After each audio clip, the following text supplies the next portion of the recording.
మరికొన్ని గంటల్లోనే ఏపీ తెలంగాణ ముఖ్యమంత్రుల సమావేశం కాబోతున్నారు. సాయంత్రం 6 గంటలకు హైదరాబాద్లోని ప్రజాభవన్లో తెలుగు రాష్ట్రాల సీఎంలు చంద్రబాబు, రేవంత్ రెడ్డి భేటీ కానున్నారు.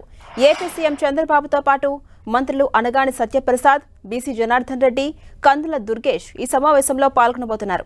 తెలంగాణ నుంచి సీఎం రేవంత్ రెడ్డితో పాటు ఉప ముఖ్యమంత్రి మల్లు భట్టి విక్రమార్కతో పాటు పలువురు మంత్రులు కూడా పాల్గొంటున్నారు.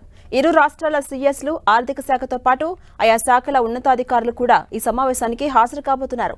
ఇవాల్టి భేటీలో తెలుగు రాష్ట్రాలకు సంబంధించిన ఇన్నాళ్లు అపరిష్కృతంగా ఉన్న అనేక సమస్యలపై చర్చించబోతున్నారు. ఇద్దరు ముఖ్యమంత్రులుగా బాధ్యతలు స్వీకరించాక తొలిసారి సమావేశం కాబోతున్నారు. ఈ భేటీలో షెడ్యూల్ 9, షెడ్యూల్ 10లో ఉన్న సంస్థల విభజనపై ప్రధానంగా చర్చ జరపబోతున్నట్టుగా తెలుస్తోంది. అలాగే విద్యుత్ సంస్థలకు చెల్లించాల్సిన బకాయిలపై కూడా చర్చ జరగబోతోంది.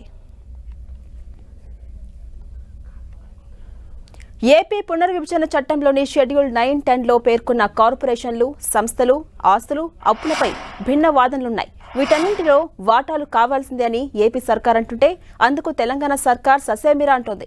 ఇక పోలవరం ముంపు మండలాల పరిధిలోని 5 గ్రామాల అంశం కూడా రెండు రాష్ట్రాల మధ్య మరో ప్రధానమైన అంశంగా ఉంది.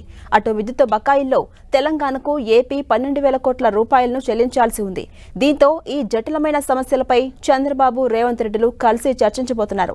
వీటితో రెండు రాష్ట్రాలకు సంబంధించిన పలు అంశాలపై ఇద్దరు ముఖ్యమంత్రులు చర్చించబోతున్నారు. ఇక రెండు రాష్ట్రాల మధ్య కరెంటు బకాయిల పంచాయతీ కూడా 10 ఏళ్లైనా కొలిక్కి రాలేదు.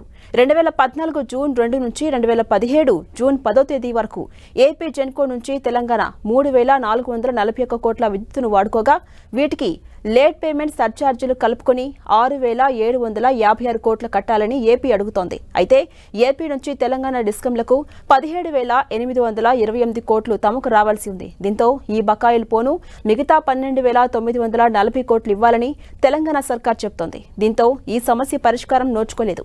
ఇలా ఒక్కో శాఖలో ఒక్కో పీఠముడితో విభజన సమస్యల పరిష్కారం మాత్రం ముందుకు సాగట్లేదు. దీంతో ఇవాల్టి సీఎంల సమావేశంలో ఈ సమస్యలకు పరిష్కారం చూపుతారో లేదో వేచి చూడాలి.